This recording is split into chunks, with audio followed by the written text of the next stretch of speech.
Hi hello నమస్తే అందరికీ welcome to my channel Gana stories world. Story చదివే ముందు ఛానల్ని తప్పకుండా సబ్స్క్రైబ్ చేసుకొని ఒక చిన్న లైక్ చేయండి. ఇక స్టోరీలోకి వెళ్ళిపోదాం. నీ జతగా నేనుండాలి ఎపిసోడ్ 7. భవి నుండి మెసేజ్ రాగానే చాలా ఎగ్జైట్ అయ్యాడు హర్ష.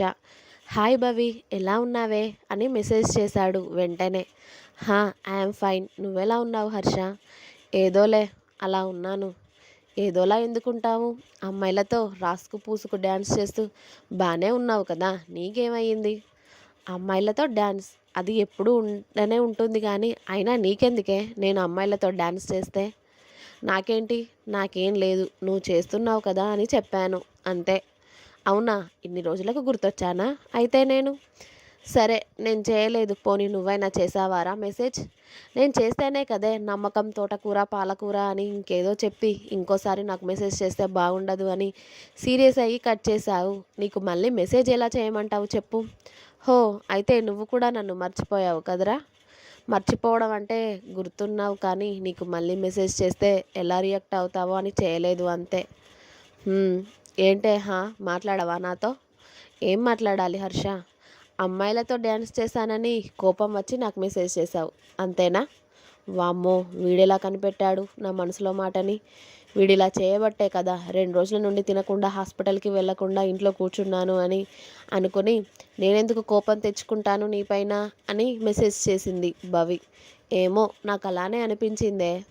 అదేం లేదు హర్ష, నాకుంది అనిపిస్తుంది అంటే. ఏముంది? ఏం లేదు, కానీ ఎక్కడున్నావు? డ్యాన్స్ క్లాస్లో. నువ్వెక్కడున్నావు? ఇంట్లోనే. హాస్పిటల్కి వెళ్ళలేదా? ఆహా, వెళ్ళలేదు, వెళ్ళాలి అనిపించలేదు, అందుకే ఇంట్లోనే ఉన్నాను 2 డేస్ నుండి. అవునా, ఎందుకే, హెల్త్ ఏమైనా బాగాలేదా? అదేం లేదు, బాగానే ఉన్నాను, కానీ నాకే కాస్త రెస్ట్ తీసుకోవాలి అనిపించి 2 డేస్ లీవ్ పెట్టేశా. హో, ఓకే. మరి పిల్లలు ఏం చేస్తున్నారే? ఉన్నారులే. ఇంకా భవి మేడం చెప్పాలి, నెల రోజులు నాతో మెసేజ్ చేయకుండా ఉన్నారు. గ్రేట్ మేడం, మీరు నెంబర్ అడిగితే మెసేజ్ చేయడం ఆపేస్తారా? అరే, మా భయాలు మాకు ఉంటాయి కదా హర్ష. ఏం భయాలే? నా మీద నమ్మకం లేదా నీకు? ఉన్నా కూడా ఏమో, నేను అలా ఎవరికి నెంబర్ ఇవ్వలేను హర్ష. నాకు కూడానా? సరే, నీకు ఇష్టం లేకపోతే వదిలేయి తల్లి. మళ్ళీ నేనేమైనా ఫోర్స్ చేస్తే నెలలు ఇలా మాయమైపోతావు. నీతో మెసేజ్ చేయకపోతే నాకు రోజంతా ఏమీ తోచదే. ఈ నెల రోజులు చాలా బోర్ అనిపించింది తెలుసా? అవునా? నువ్వు నమ్మినా నమ్మకపోయినా నిజమే. నీతో మాట్లాడితే నాకు చాలా బాగుంటుంది. అంటే మాటలు కాదనుకో, మెసేజెస్ అలా అయినా కూడా నువ్వే నాకు ఎదురుగా ఉండి చెప్పినట్టు అనిపిస్తుంది నీ మెసేజ్లలో. నిజమా? నిజంగా నిజం. సరేనా? తిన్నావా మరి?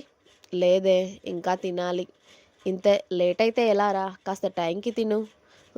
తింటానే, నువ్వు తిన్నావా?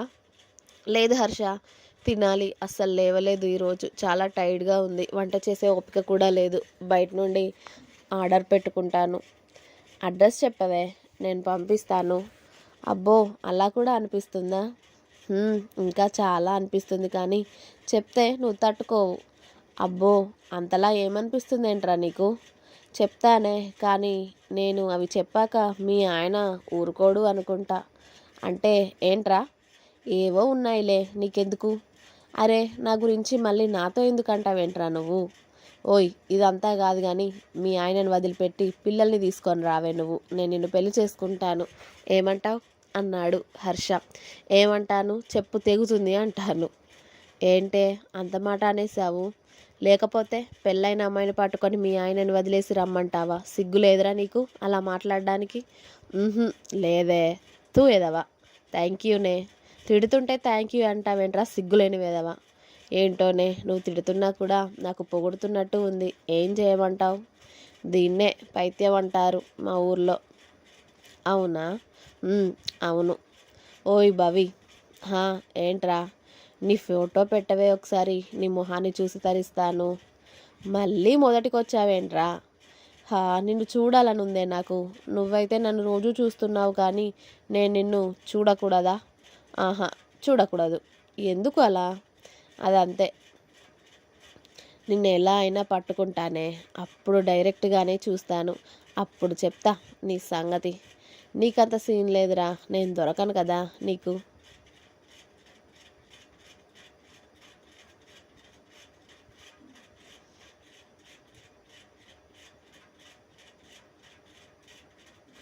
ఏంటే నాకే అంత సీన్ లేదా? "ఉమ్, అవును, నేనెవరో తెలియదు, ఎక్కడ ఉంటానో తెలియదు, నన్నెలా పట్టుకుంటావురా నువ్వు? పట్టుకొని చూపిస్తే ఏం చేస్తావే నువ్వు? మా ఆయనకి నువ్వు నా ఫ్రెండ్ అని పరిచయం చేస్తాలేరా, ఇంకేంటి? ఛీ దొంగ మొహందాన! ఛీ ఏంట్రా, కలుసుకొని ఏం చేస్తావు? కలిసి చూడవే, చెప్తా. రేయ్, నాకు పెళ్ళయిందని చెప్పాను, మళ్ళీ నువ్వెలానో మాట్లాడుతున్నావు. అరే ఇప్పుడు నేనేమన్నానే? ఏంటో నీ మాటలు నాకు కాస్త తేడా కొడుతున్నాయిరా. తేడా లేదు ఏం లేదు కానీ ఇక తినవే, చాలా టైం అయిపోయింది కదా. మళ్ళీ నైట్ మెసేజ్ చేస్తాను, ఓకేనా? ఓకే హర్ష, నువ్వు కూడా తినరా, ఇక ఉంటాను, బాయ్ అని చాటింగ్ కట్ చేసేశారు ఇద్దరు. ఎప్పటి నుండో ఫోన్ చూస్తూ నవ్వుతున్న హర్షని చూసిన అఖిల్ ఇంకా మార్టిన్ అతడి దగ్గరికి వచ్చి చెరో పక్కన కూర్చొని, ఏంట్రా అయ్యా, ఏం చేస్తున్నావు? అంతలా ఫోన్ని చూసి నవ్వుతున్నావు ఏంటి కదా? ఏం జరుగుతుంది అని అడిగారు. ఏం జరుగుతుందిరా? ఏం లేదు. మా దగ్గర పడకు మామ నీ కథలు కానీ, చెప్పు ఏం చేస్తున్నావు అంతలా? ఈ మధ్య ఫోన్ని అస్సలు వదలడమే లేదు. ఏం లేదని చెప్పాను కదా బే, ఎందుకు మళ్ళీ మళ్ళీ అడిగి సావగొడుతున్నారు? రేయ్, మ్యాటర్ ఏంటో నువ్వు చెప్పకపోతే వంగ తీసి గుద్దుతాను, అర్థమైందా? అని హర్షని అఖిల్ మార్టిన్ సీరియస్ అయ్యారు. అరే బాబు, ఏం లేదురా అయ్యా, ఇన్స్టాలో ఒక అమ్మాయి పరిచయం అయింది. కాకపోతే తనకి పెళ్ళై పిల్లలు ఉన్నారు అని చెప్తుంది. కానీ తన మాటలు చూస్తే నాకెందుకో తను అబద్ధం చెప్తుంది అని అనిపిస్తుంది అన్నాడు హర్ష. ఆహా, నీకెందుకు అలా అనిపిస్తుందిరా బాబు అన్నాడు మార్టిన్. ఏమోరా, ఆ అమ్మాయి అలా చెప్తుంటే నాకు నమ్మాలి అనిపించడం లేదు ఎందుకో. అదే ఏం రోగం అంటున్నానురా. ఆ అమ్మాయి అంతలా పెళ్ళి పిల్లలని చెప్తే నీకెందుకు కాలేదనిపిస్తుంది అన్నాడు అఖిల్. ఎందుకు అంటే ఏం చెప్తాం బే, నాకు అలా అనిపిస్తుంది అంతే అన్నాడు హర్ష కోపంగా. తమరికి ఈ దురద ఎప్పటి నుండి మొదలైంది నాయనా అన్నాడు వెటకారంగా మార్టిన్. ఎప్పటి నుండి అంటే ఓ 4-5 months అవుతుందిరా మా చాటింగ్ నడవబట్టి. అంటే ఇన్ని రోజులు మాకు తెలియకుండా బాగానే కథలు నడిపావుగారా అన్నాడు అఖిల్. రేయ్, నేనేం కథలు పడలే, జస్ట్ చాటింగ్ చేశా అంతే. దీన్నే మా ఊర్లో కథలు అంటాం కానీ ఇప్పుడు ఏంట్రా నీ బాధ అని ఆరామ్స్గా కూర్చొని అడిగాడు హర్షని మార్టిన్. ఏమంటే ఏం చెప్తాం, నాకు ఆ అమ్మాయిని కలవాలి అని ఉంది. ఆ అమ్మాయి చెప్పేది నిజమా అబద్ధమా అని తెలుసుకోవాలి అని ఉంది. కానీ ఒక్క క్లూ కూడా దొరకడం లేదురా, ఏం చేయాలి అని డల్గా అన్నాడు హర్ష. ఒకవేళ ఆ అమ్మాయికి పెళ్ళై ఉంటే ఏం చేస్తావు బా? ఏం చేస్తా, మూసుకొని వెనక్కి వచ్చేయడమే. కానీ ఆ పిల్ల అబద్ధం చెప్తుందని నాకెందుకో అనిపిస్తుందిరా. పోయే కాలం వస్తే అంతేలే మామ అన్నాడు అఖిల్. నీ అబ్బా, నీ నోటి నుండి ఒక్క మంచి మాట రాదేంట్రా అని కాలితో ఓ తన్నుదన్నాడు హర్ష అఖిల్ని. నీ అబ్బా తగులుతుంది బే, కాస్త చూస్తాను. అసలే పెళ్ళి కావాల్సిన పిల్లని ఎక్కడెక్కడో తంతే తర్వాత నా పెళ్ళాం బాధపడుతుంది కదా. అందుకే ఎక్స్ట్రాలు మాట్లాడకుండా మూసుకొని ఇక్కడ నుండి దొబ్బేయి. అంత లేదు బా, నీ స్టోరీ ఏంటో పూర్తిగా తెలుసుకుంటాం. తెలుసుకొని మాకు చేతనైన సాయం చేస్తాంరా. చెప్పు, ఎంత కావాలి నీకు అన్నాడు అఖిల్. ఇదిగో ఇలాంటి పిచ్చి కథలే పడొద్దు అనేది. అంత ఎక్కువ ఉన్నాయంట్రా డబ్బులు నీ దగ్గర? ఏదో ఉన్నాయి లేరా. అరే నువ్వు ఆగరా అఖిల్ అని. ఇప్పుడేంటి, అమ్మాయి గురించి తెలుసుకోవాలి అంతేనా అన్నాడు మార్టిన్ హర్షని. అవునరా, తెలుసుకోవాలి అని ఉంది నాకు అన్నాడు ఎగ్జైట్గా హర్ష. సరే ఒకసారి ఆ అమ్మాయి ప్రొఫైల్ ఓపెన్ చేసి ఇవ్వు నాకు. ఒక్క నిమిషం ఉండరా అని భవి ప్రొఫైల్ ఓపెన్ చేసి మార్టిన్కి ఇచ్చాడు హర్ష. కానీ అందులో ఏం చూసినా కొటేషన్స్ తప్ప ఒక్క ఫొటోస్ ఏవీ లేవు. రేయ్, దీంట్లో ఏమీ లేవు కదరా, అలాంటిది ఎలా తెలుసుకుంటాయి అమ్మాయి ఎవరు అని అన్నాడు మార్టిన్. అదే కదరా నా బాధ, దొంగ మొహంది, చెప్పమంటే ఏమీ చెప్పడం లేదు. కనీసం ఫోన్ నెంబర్ ఉంటే అయినా ఎలా అయినా తెలుసుకునే వాళ్ళం, కానీ అది కూడా చెప్పడం లేదు అన్నాడు హర్ష. అంటే నువ్వు ఓ అమ్మాయిని ఫోన్ నెంబర్ అడిగేదాకా వెళ్ళావేంట్రా? గ్రేట్ హర్ష, గ్రేట్, చాలా ఎదిగిపోయావురా నాన్న నువ్వు అన్నాడు అఖిల్. ఎహే నువ్వు ఉండిబే, మరి ఇప్పుడు ఎలా రా అన్నాడు హర్ష. చూద్దాంరా, తొందర ఎందుకు? అమ్మాయి ఏదైనా పోస్ట్ కానీ లేకపోతే ఏదైనా ఫోటో కానీ షేర్ చేస్తే నాకు చూపించు, అందులో ఏదైనా క్లూ దొరుకుతుందేమో చూద్దాం. ఇలా అయితే తనని మనం కనుక్కోలేం అన్నాడు మార్టిన్. సరేలేరా, అయితే వెయిట్ చేద్దాం అన్నాడు హర్ష. అరే హర్ష, అమ్మాయి అన్నట్టు తనకి నిజంగా పెళ్ళై పిల్లలుంటే ఏం చేస్తావు బావా అప్పుడు అన్నాడు అఖిల్. మీ పిల్లల్ని తీసుకువచ్చి మాకు డ్యాన్స్ క్లాస్లోనే జాయిన్ చేయండి అని చెప్పి వస్తారా అన్నాడు హర్ష కోపంగా.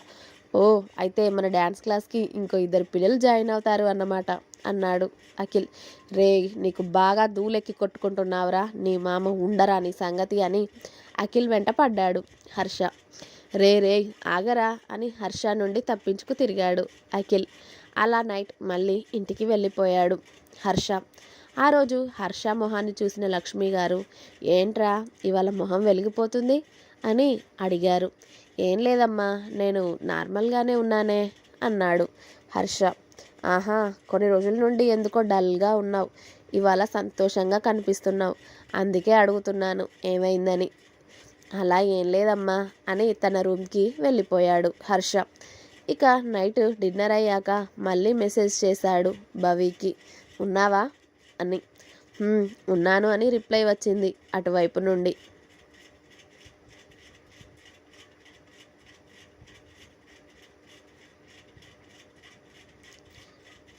ఏం చేస్తున్నావే ఇంత త్వరగా రిప్లై ఇచ్చావు?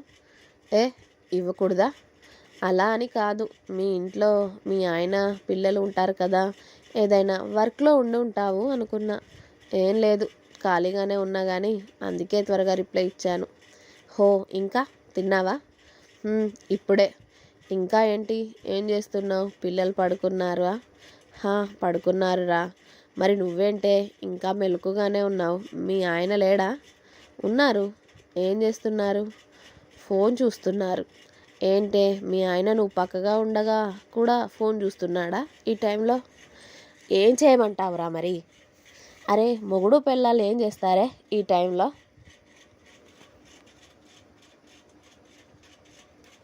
ఇంకా ఉంది, నెక్స్ట్ ఎపిసోడ్ రేపు వస్తుంది, వెయిట్ చేయండి. అలాగే మీకు కనుక నా స్టోరీ నచ్చినట్టయితే ప్లీజ్ లైక్ చేయండి, షేర్ చేయండి, కామెంట్ చేయండి, సబ్స్క్రైబ్ చేసుకోవడం మాత్రం అస్సలు మర్చిపోవద్దు.